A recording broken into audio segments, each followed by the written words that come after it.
할렐루야. 공동체 안에 주님의 교제 안에 오신 여러분들을 환영합니다. 오늘 글로벌 커뮤니엄 서비스 성만찬 예배가 있는 날입니다. 그러므로 오후 4시까지 금식하시기 바랍니다. 성령 아버지께서 8월에 주시는 말씀을 가지고 저와 여러분이 승리를 주시는 것을 확신하며 8월에 승리의 말씀을 주시는 주님께 감사드리고 영광 올려드립니다. 예배는 오늘 오후 11시 30분 이후부터 드리겠습니다. 오늘은 기도에는 자세가 있다는 것에 대하여 사랑하는 성도님들과 함께 나누고자 합니다. 그렇다면 우리가 기도가 무엇인지 알아야 되겠죠? 기도란 우리 안에 계신 아버지와 우리의 효과적인 교제이며 대화를 의미하고 있습니다. 우리 함께 고백하실까요? 기도란 우리 안에 계신 아버지와 우리의 효과적인 교제이며 그분과의 대화입니다. 대화는 우리들의 삶에 있어서 가장 중요한 활동 중에 하나일 것입니다. 아멘. 기도하는 시간은 단지 하나님께 간구하는 시간이 아니라 하나님 아버지와 대화하고 교제하는 시간입니다. 교제는 먼저 대화를 통하여 소통이 일어나고 소통을 통하여 그 소통이 이루어진다면 그 다음에는 이동이 일어납니다. 그러므로 기도의 시간은 하나님 아버지께서 말씀하시는 것을 듣고 일상생활의 어려움들과 관하여 아버지께 지도를 받고 그리고 승리로 이끌어오는 시간입니다. 성경은 예수님에 관하여 말씀하고 있습니다. 마가복음 1장 35절을 우리 함께 읽어보겠습니다. 이른 아침 아직 등이 트지도 않았는데 주께서 일어나 밖으로 나아가 한적한 곳으로 가서 거기서 기도하시더라. 예수님께서는 이 땅에 계시는 동안, 이 땅에 사시는 동안 기도를 매우 중요하게 여기셨습니다. 이는 아버지와 대화하는 것의 중요성을 아셨기 때문이었습니다. 또 다른 성경의 말씀의 구절에는 예수님께서 밤새도록 기도하셨다고 기록되어져 있습니다. 주 예수님께서는 하나님의 아들이셨지만 기도를 간과하지 않으셨습니다. 그러니까 간과라는 것은 그러니까 어떠한 일을 큰 관심 없이 대강 보고 대충 넘기는 일들을 간과라고 표현하죠. 그래서 주님께서는 기도가 아버지와 대화하는 효율적인 수단임을 이해하셨습니다. 여러분이 이 진리를 깨닫고 받아들이는 순간 여러분의 삶은 더욱 풍요로웠게 되고 여러분이 하는 모든 일마다 더욱 많은 결실을 맺게 될 것입니다. 여러분이 모든 영역에서 효과적으로 기능하기를 원하고 있다면 하나님과 지속적인 대화가 필요합니다. 그렇게 하지 않게 된다면 여러분이 하는 모든 일들은 전혀 의미가 없어질 것입니다. 그러한 일들은 즉 기도하지 않는 일들을 여러분은 일상생활에 그렇게 진행하게 된다면 영적으로 아무런 영향력을 미치지 못할 것이기 때문입니다. 또한 여러분이 기도 생활에 왜 중요하게 여겨야 하는지에 대해서 여러분 이해하셨습니까? 새벽에 일찍 일어나서 주님과 대화하는 것을 스스로 배우십시오. 그리고 밤에도 일정한 시간을 내어서 주님께 기도하고 주님과 소통을 이루고 그것의 삶의 이동수단이 되게 하십시오. 여러분의 삶의 이동수단이 되게 하십시오. 여러분이 할 수 있는 한 자주 기도를 하십시오. 기도 자체가 예수님처럼 습관이 되는 삶이 살도록 훈련하십시오. 할렐루야. 그리고 기도할 때 단지 이건 기도에 대한 것이고요. 기도에 대한 자세를 통하여서 주님께서 일하시는 교제에 대해서도 인식하여야 합니다. 우리 7월에 기도의 자세에 대해서 7월 말일 29일 말씀에 우리에게 기도의 자세에 대해서 말씀을 하셨는데 이것을 우리가 그냥 넘길 일이 아니라 왜 기도의 자세가 필요한지에 대해서 여러분에게 설명을 꼭 드려야 되겠다. 그러니까 배움이 필요하잖아요. 우리가 하나님에 대해서 인식할 때, 하나님에 대해서 많이 알 때, 그 말씀대로 우리가 이행하고 그 말씀이 우리에게 소통이 이루어지고 그리고 이동수단이 되어지고 우리의 삶에 이동이 되고 그것이 또 앞으로 위로 올라가는 삶이 되잖아요. 그래서 골로새서 4장 2장을 한번 우리 같이 읽어보실까요? 기도를 계속하고 기도에 감사함으로 깨어 있으라. 여러분들은 기도하는 자세들이 있다는 것과 여러분이 기도할 때 취하는 각각의 자세들이 중요하다는 것을 여러분 인식하셔야 됩니다. 우리들은 기도의 자세에 대해서도 나아가고 또 기도의 자세에 대해서도 생각하며 말하며 기도하기 시작하셔야 됩니다. 예를 들어 볼게요. 여러분은 기도하기 위해서 이제 주무시기 전에 침상에 눕는 것입니다. 침상에 누웠을 때 침상에 눕는 기도도 이게 기도일까라고 생각하지만 사실은 기도의 자세 중 하나인 일부분입니다. 자기 전에 이렇게 누워서 기도하시잖아요. 근데 이게 성경에 있어요. 침대에서 누워서 하는 기도는 묵상 기도입니다. 여기서 묵상 기도란 말을 중얼중얼 낭독하다. 때로는 큰 목소리로 표효하듯 이렇게 사자가 배고플 때 으르렁대도록 표현하도록 기도하는 것을 말합니다. 우리 함께 고백하실까요? 묵상 기도는 하나님의 말씀을 중얼중얼 고백하는 것입니다. 묵상 기도는 하나님의 말씀을 표현하는 것입니다. 예를 들면 묵상 기도 이런 거죠. 내가 만약에 어떠한 영역에서 몸이 아프면 이제 침상에 누워서 기도하고 묵상 기도를 시작하는 거죠. 이렇게 예수님의 채찍이 맞음으로 나는 나음을 입었습니다. 때로는 표현하죠. 예수님이 채찍이 맞음으로 내가 나음을 입었습니다. 할렐루야! 이렇게 하는 게 묵상 기도예요. 때로는 중얼중얼, 때로는 크게 침대에 누워서. 그럼 이제 배우자분께서 여보 무슨 일이야? 이러면서 깜짝 놀라서 오시겠지만 난 지금 주님과 교제하는 중인 거죠. 기도하는 중이죠. 근데 자세가 있는 거죠. 묵상 기도는 이러한 것이죠. 이렇게 기도를 시작하다가 갑자기 이제 기도하는 거죠. 예수님이 치료해 주셔서 감사합니다 하면서 와샤라마 기도를 방언으로 먼저 기도하기 시작할 것입니다. 근데 방언 기도는 영의 기도입니다. 이렇게 고백하실까요? 방언 기도는 영의 기도입니다. 예. 여러분이 영을 통해서, 즉 영의 기도를 통해서, 영의 영역은 많이 있지만 영의 기도를 통해서 기적적인, 그러니까 많은 기적을 주님으로부터 받을 수 있습니다. 방언은, 영의 기도는. 그래서 영을 통해서 경배하는 것도 그 중에 하나인데 가장 중요한 일이죠. 그래서 성경에서 말씀하고 있습니다. 우리 시편 149편 5편을 함께 읽어보도록 하겠습니다. 성도들은 영광 중에 즐거워하며 그들의 침상에서 기쁨으로 노래할지어다. 예, 침상에서 누워서 기도하는 자세가 성경에 있죠. 잠자기 전에 누워서 기도하실 때 중얼중얼, 때로는 표효하듯이 라고 말씀하신 것처럼 여러분은 침대 위에서 주님을 경배하고 찬양하고 자신을 이렇게 하는 자신을 발견하게 될 거예요. 그렇게 기도하다가 침상에서 이제 더 이상 누울 수가 없는 거죠. 성령으로 충만해지고 기름 부음이 막 흘러서 갑자기 성령님의 인도에 압도당하게 되어서 그래서 곧 침대에서 벌떡 일어나게 될 것입니다. 그 침상에서 벌떡 일어나서 방언을 막 하면서 걸어다니면서 기도하기 시작할 것입니다. 이렇게 기도할 때 거룩한 손을 높이 드는 기도의 자세를 취하셔야 합니다. 다시 말해서 묵상 기도할 때 묵상 기도가 뭐죠? 하나님의 말씀을 중얼중얼, 때로는 크게 표효하듯이 이런 말씀할 때 반드시 손을 드셔야 되는 것입니다. 제가 이렇게 성경을 읽을 때 항상 손을 들어요. 이것은 제가 경외하고 기도의 자세의 한 일부분을 취하는 것입니다. 이게 손을 드는 것이 단순한 일이 아닌 것을 우리가 말씀을 통해서 볼 수 있습니다. 자, 디모데전서 2장 8절도 한번 보실까요? 함께 고백하겠습니다. 그러므로 나는 남자들이 성냄과 주저함 없이 어디서나 거룩한 손을 들고 기도하기를 바라노라. 예, 이건 이제 남자분들에게 주관된 말씀은 아닌데요. 근데 좀 주님께서도 말씀하시기를 남자들은 성을 잘 낸다. 기복이 심하다. 이렇게 말씀하고 계시고, 그리고 손을 들라고 경배하고 주님께 이렇게 손을 들고 예배하라 이렇게 하면 주저한대요. 내가 손을 들어야 되나 말아야 되나 이렇게 주저하는 태도가 있으시대요. 물론 다 그러신 건 아니지만 남자분들이 이렇게 내가 손 들 때 남들이 나를 어떻게 여길 것인가 이런 고민을 하시나 봐요. 전 모르겠어요. 여기 말씀에 그렇게 써 있어요. 남자들은 성냄도 자주 안 돼요. 여러분, 그리스도인들은 성을 내서는 안 됩니다. 기복을 부려서는 안 됩니다. 하지 말라고 하시는 거예요. 그리고 주저없이 이렇게 주저없이라는 것은 이렇게 주저하면서 손을 들까 말까 이렇게 고민하신다는 거죠. 물론 다 그런 남자 성도님이 다 그렇다는 것은 아닙니다. 근데 그렇게 하지 말고 거룩한 손을 들고 기도하기를 내가 원한다라고 주님께서 말씀하십니다.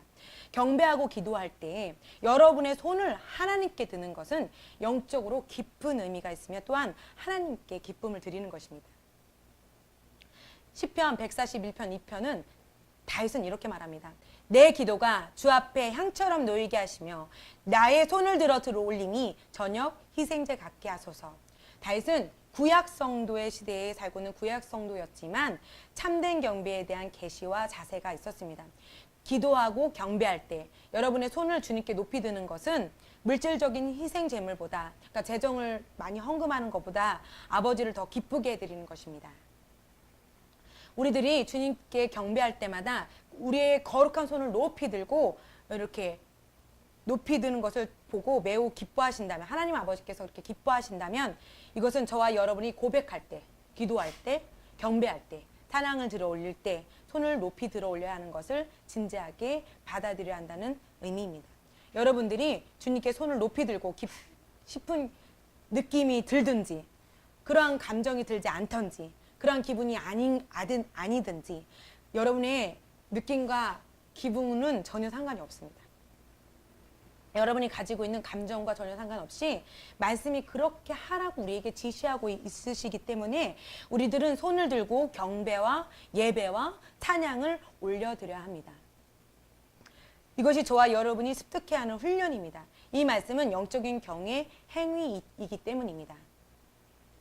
여러분들 중에서도 이렇게 질문하는 분들도 계시겠죠. 목사님, 그런데 제가 정말 이 거룩한 손을 이렇게 들고 싶지만 제가 정말 거룩한 손일까요? 이렇게 질문하시는 분도 있겠지요. 예, 그렇습니다. 여러분은 거룩한 손을 가지신 거룩한 자입니다. 왜냐하면 여러분이 거듭났다면 성경의 말씀에는 여러분이 거듭났다고 말씀하고 계시거든요. 그래서 여러분이 거룩하기 때문에 여러분의 손도 거룩합니다. 하나님을 찬양합니다. 할렐루야. 이렇게 손을 보십시오. 와, 거룩한 손. 이게 손을 스스로 보십시오. 할렐루야. 거룩한 손을 주셔서 감사합니다. 또 고백하십시오. 이렇게 가슴에 얹고. 할렐루야. 거룩한 몸을 주셔서 감사합니다. 안 하시면 제가 할 때까지 기다립니다. 안 하시면 안 돼요. 할 때까지. 거룩한 영광과 몸을 주셔서 감사합니다. 나는 거듭났습니다. 나는 하나님의 자녀입니다. 아멘. 예배를 드릴 때 손을 든다는 것은 단순한 종교적인 행위 그 이상입니다. 종기적인 행위가 아닙니다. 저와 여러분이 죄를 위하여 하나님 어린 양인 예수 그리스도께서 심판을 받았다는 것을 우리들이 받아들이는 것이고 주님께 우리의 자신을 내어드리는 것입니다. 손을 든다는 것이. 그래서 선언하는 것입니다. 우리들이 예배하고 찬양하며 기도와 경배를 드릴 때 항상 우리의 거룩한 손을 주님께 높이 들어야 합니다.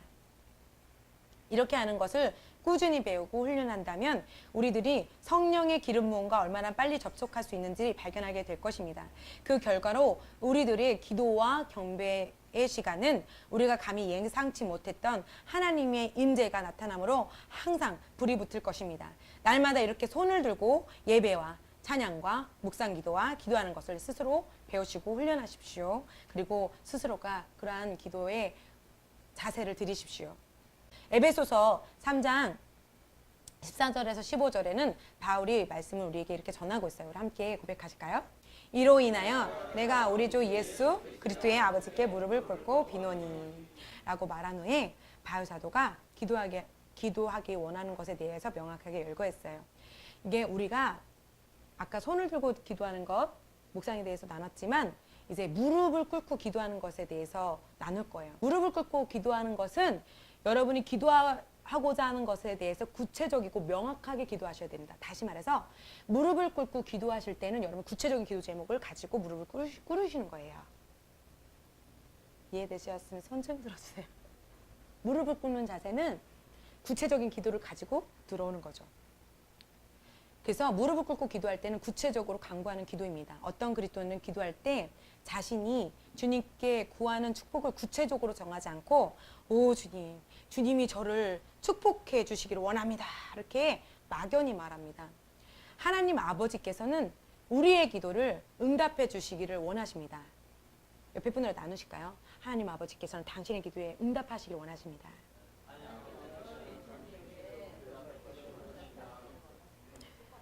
하나님 아버지께서는 반드시 응답하고 계십니다. 옆에 분으로도 나누실까요? 할렐루야! 하나님 아버지는 이것을 알기를 원하십니다. 이런 까닭에 우리들이 기도하면서 간구할 때 구체적으로 구해야 합니다. 구체적이며 간청하는 기도는 권위자에게 호소하는 진지한 탄원, 간구, 요청의 기도이며 또는 어떤 것을 누군가에게 간절하고 겸허하게 탄원하는 것입니다. 여기서 탄원의 의미는 동사인데요. 사정을 호소연하여 도와주기를 간절히 바라는 태도를 탄원의 의미를 가지고 있어요. 이런 탄원의 기도는, 이런 간청의 기도는 자신의 중심을 뚜렷하게 가지고 가슴에서 진지하고 간절하게 하는 기도입니다. 대신 무릎을 꿇어야겠지요. 이 기도는 목적을 가지고 열정적으로 열렬하게 원하는 바를 단도직입적으로 하는 기도입니다. 그래서 무릎을 꿇고 구체적으로 간구하는 이런 기도는 효과적인 열렬한 기도라고 부릅니다. 다시 말해서 이런 구체적으로 들어 올리는 기도는 불처럼 탄다는 의미를 가지고 있어요. 이 기도는 성령님께서 우리들의 심령을 만지기 때문에 가슴에서 우러나옵니다. 그리고 구체적으로 기도하는 간구의 기도는 우리의 감정을 사로잡습니다. 때때로 어떠한 그리스도인들은 자신들이 무엇에 관하여 기도하고 있는지 모르는 것처럼 아무런 감정 없이 메마르게 기도하는 분들도 계셔요. 그러나 간청하는 기도는 감정이 개입됩니다. 무릎을 꿇고 간청하는 기도는 개입이 됩니다. 감정이 개입이 됩니다. 이 구체적으로 하는 기도는 우리의 감정을 사로잡기 때문에 이러한 기도를 할 때 종종 울부짖게 됩니다. 그리고 열렬하게 부르짖는 기도입니다.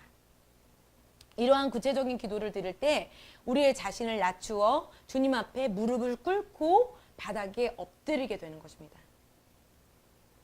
아무도 여러분이 간청하는 것을 듣지 못할 수도 있지만 여러분은 주님 앞에 본인 자신의 심령을 다 쏟아내고 하는 기도입니다. 예를 들면 이렇게 마치 성경의 인물 중에 안나가 아니라 한나예요. 한나가 이렇게 임신을 못해요. 그랬더니 그 첩이 브린나가 막 괴롭히는 거예요. 너무 핍박을 하는 거예요. 그래서 너무 이 마음에 한이 있어서 간절하게 무릎을 꿇고 신음을 했어요.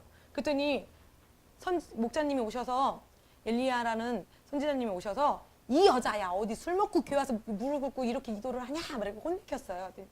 아닙니다. 주의 종이셔. 그게 아니고 이런 사정이 있어서 내가 한이 맺혀서 입으로 밖으로 내지 못하고 이렇게 신음하는 소리를 낸 것입니다. 술 먹은 것이 아닙니다. 오해하지 마십시오라고 이렇게 얘기를 해요.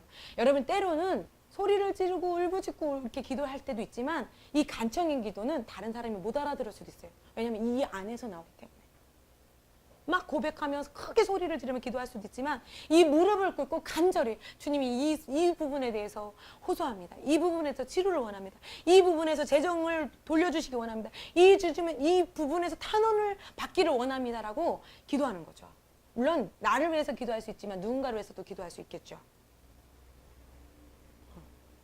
누군가를 위해서 탄원하며 기도할 수 있겠죠. 여러분 무릎을 꿇고 기도하는 것은 아무도 여러분의 그 기도의 간청의 소리를 들을 수는 없지만 주님께서 들으십니다. 심령으로 드리기 때문에 주님은 심령을 살피십니다. 그렇기 때문에 그 심령의 기도를 받으십니다. 우리는 겉사람을 보지만 주님은 심령을 보십니다. 옆에 분하고 나누실까요? 주님은 심령을 살피십니다. 여러분 이러한 기도는 주님 앞에 본인의 자신의 심령을 다 쏟아내고 하는 기도입니다. 무릎을 꿇고 내 심령을 다해서 드리는 기도. 그래서 이 무릎을 꿇고 간청하는 기도는 2분 정도 이렇게 열심히 기도하다가 그만두는 기도가 아닙니다. 이 기도는 간절하고 열정적이고 열렬하고 끈질깁니다. 매일. 자주 이렇게 기도하는 것을 배우십시오.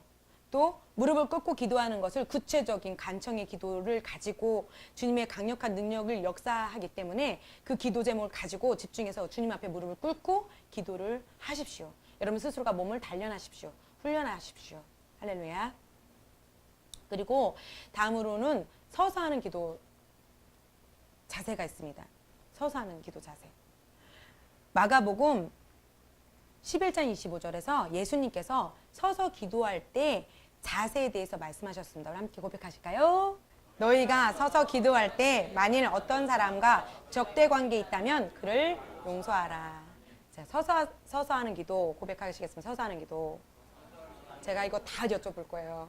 시험 볼 거예요. 서서 하는 기도. 네. 주님께서는 우리들에게 왜 이렇게 말씀하셨냐면은 우리들이 서서 기도할 때 우리의 입에서 나오는 것은 믿음의 기도이기 때문입니다. 자, 서서 하는 기도는 믿음의 기도인데 이 믿음의 기도는 여러 종류의 기도 중에 하나예요. 믿음의 기도는 뭐냐면 믿음의 기도는 특별한 규칙과 요구사항들이 있어요. 믿음의 기도는 여러분의 마음에 전혀 의심하지 않고 하나님 아버지께 간구하는 것과 환경에 대하여 명령하는 것이 그 믿음의 기도에 포함이 되는데요. 예수님께서 마가복음 11장 22절에 이렇게 말씀하셨어요. 하나님을 믿으라.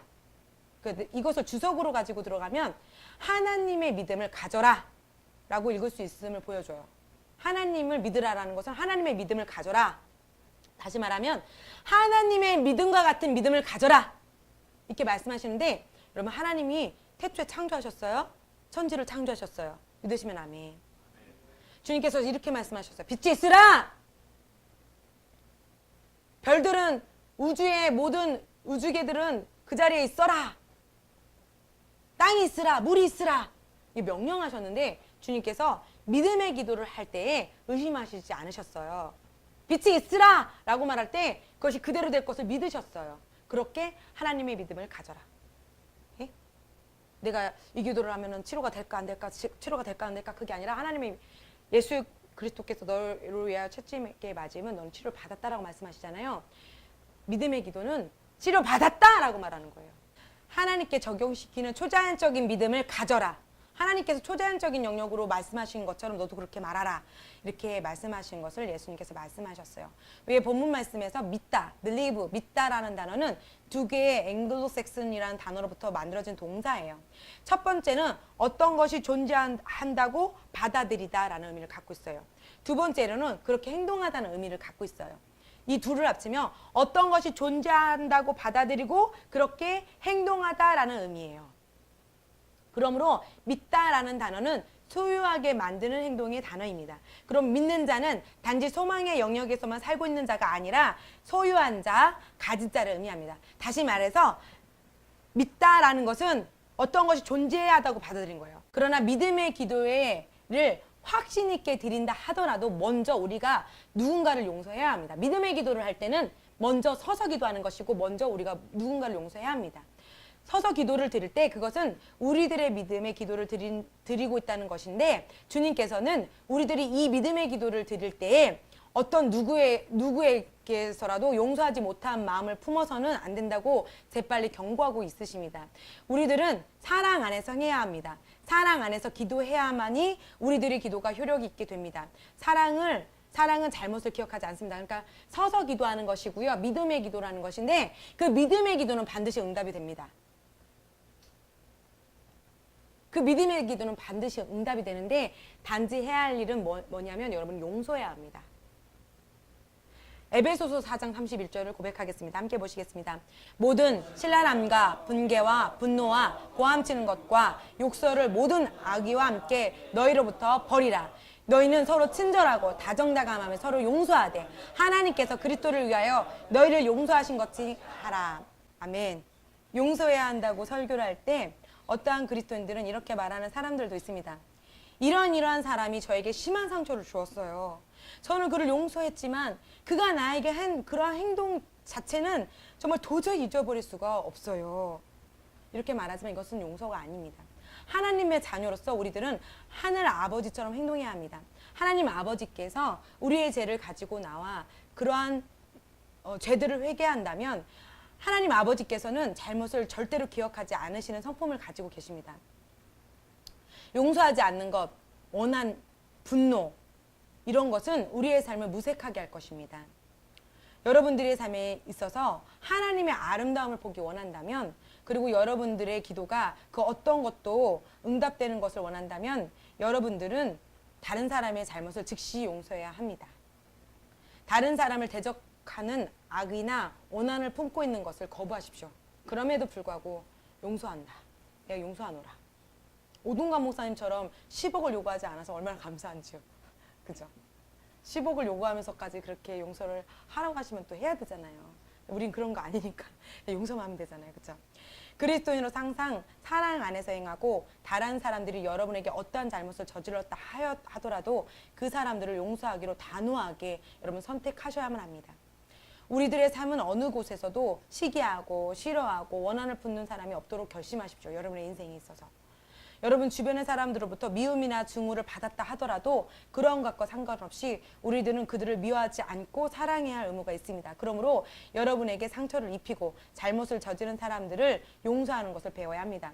예수님을 생각해 보십시오. 많은 사람들이 주님을 십자가에 못 박고 저주하였습니다. 예수님은 아무런 죄가 없으셨죠. 그러나 주님은 하늘을 보고 이렇게 말씀하셨습니다. 아버지시여 저들을 용서하여 주옵소서. 그들은 자기들이 하는 것을 알지 못하나이다. 이것이 사랑입니다. 주님께서는 순식간에 주님을 십자가에 못 박고 저주한 사람들을 멸할 수 있고 파멸할 수 있었습니다. 그러나 주님의 사랑은 그들의 무지를 덮어주었고 그들의 잘못을 용서하셨습니다. 사랑은 쉽게 용서합니다. 옆에 분들과 나누실까요? 사랑은 쉽게 용서합니다. 여러분 성경의 인물 이야기 중에서 스데반의 이야기를 기억하시죠?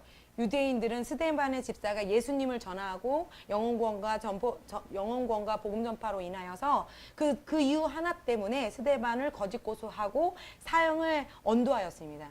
그 사형은 돌로 이렇게 많은 사람들이 그 사람에게 향하여 돌을 치는 사형의 언도가 진행되었는데 성경은 이렇게 말씀합니다. 사도행전 7장 59절에서 6절입니다. 함께 보실까요?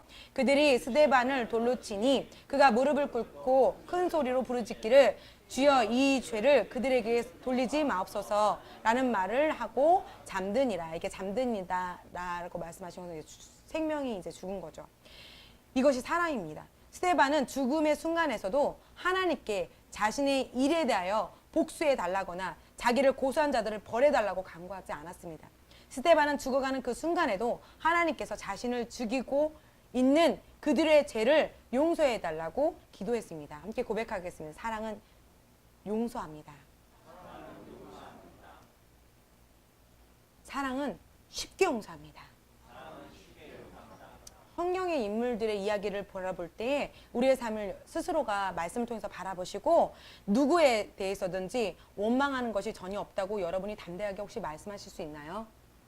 지금 여러분이 가장 힘든 상황인데도 불구하고 그 괘씸한 사람을 용서하고 사랑할 수 있나요? 오늘 그렇게 하기로 저와 여러분이 선택할 시간입니다. 지금입니다.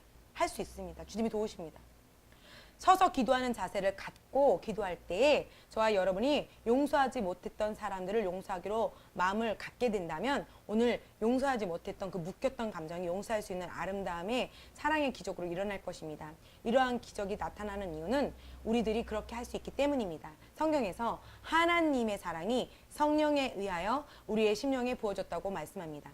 분노, 분개, 오난 등을 통하여 사단이 여러분의 삶에 들어오도록 문을 열어주지 마십시오. 그리고 기도의 교제가 막히도록 내버려 두지 마십시오. 용서함으로 그러한 것들을 완전히 버리십시오. 악한 사단을 완전히 밟으십시오. 여러분이 누구에게든지 어떠한 원한을 품고 있다는 것이 있다면 여러분들이 아직도 용서하지 못한 사람을 진심으로 용서하시고 그들에게 아버지의 사랑을 보여줄 때입니다. 여러분에게 잘못하는 사람들을 용서하고 그 사람들을 사랑하기로 선택할 시간입니다. 그리고 저와 여러분의 기도가 막히지 않도록 지혜로워야 할 때입니다. 친절하고 사랑이 많으신 하나님 아버지께서는 우리의 기도 생활이 효과적이기를 바라십니다. 기도의 자세들에 대해서 우리들이 스스로가 공부하고 말씀을 공부하고 성령님의 조언을 받아들여야 할 때입니다. 할렐루야. 하나님께서는 우리가 계속해서 기도하기를 바라십니다. 이 세상에 한 사람의 죄인이라 또 있는 한 우리가 지속적으로 기도를 하기를 원하십니다. 믿는 자들에게는 휴거가 일어나기 전까지 우리는 기도해야 합니다. 옆에 분으로 나눠주십시오. 휴거가 일어나기 전까지 우리는 기도해야 합니다. 이 세상에 우리가 기도해야 하는 것은 신선한 사역입니다. 옆에 분하고 또 나눠주십시오. 기도는 신선한 사역입니다. 믿는 자인 우리들의 진행해야 하는 제사장의 직분 중 하나입니다. 믿는 자의 제사장 직분 중 하나는 기도입니다. 이것을 항상 중요하게 여기십시오. 기도를 항상 중요하게 여기십시오. 기도할 때 기도의 자세들에 대해서도 중요하게 여기시고 말씀에 대해 연구하시고 생각하시고 기도하십시오. 기도의 능력을 취하십시오. 축복합니다. 함께 고백하겠습니다. 사랑하는 아버지, 저에게 기도할 수 있는 특권을 주셔서 감사합니다. 저는 오늘 아버지의 은혜와 사랑에 제 마음을 열고 교제합니다. 주의 깊고 사랑스러운 아버지의 눈이 저를 향하시고 아버지의 귀가 저의 기도에 항상 열려 있어서 응답하여 주시는 것을 알게 되어 복되고 영예롭습니다. 그러므로 저의 날이 복된 것을 감사드리며 제가 경배할 때 저의 거룩한 손을 아버지께 높이 드는 것이 너무나 중요하기에 지금 저의 손을 아버지께 들고 저녁 희생제가 되기를 간구합니다. 저의 찬양과 경배를 향기나는 제물로 받아주시고 아버지의 임재와 영광이 저의 삶 가운데 나타내 주심을 감사드립니다. 저에게 간절하고 가슴에서 나오는 끈기 있는 기도를 할 때에는 무릎을 꿇고 기도해야 한다는 것을 가르쳐 주셔서 감사합니다. 제가 오늘 이러한 기도를 하며 시간을 보낼 때 아버지께서 주시는 신선한 능력이 나타나고 변화가 일어나고 제 삶의 환경들이 변하게 될 것을 기대하며 응답해 주심을 감사드립니다. 또한 제가 서서 기도를 드릴 때에는 사랑의 마음으로 누군가를 용서할 수 있는 능력을 부어주셔서 진심으로 감사드립니다. 용서의 기도를 올려드림으로 저의 기도는 늘 항상 승리하고 보증을 받으며 응답되게 하심을 감사합니다. 아버지의 말씀을 따라 생각하고 말하고 행동함으로 열매 맺게 하는 능력에 감사드립니다. 오늘도 아버지의 사랑 가운데 저를 이끌고 안내하고 계심을 믿고 감사합니다. 예수의 이름으로 기도합니다.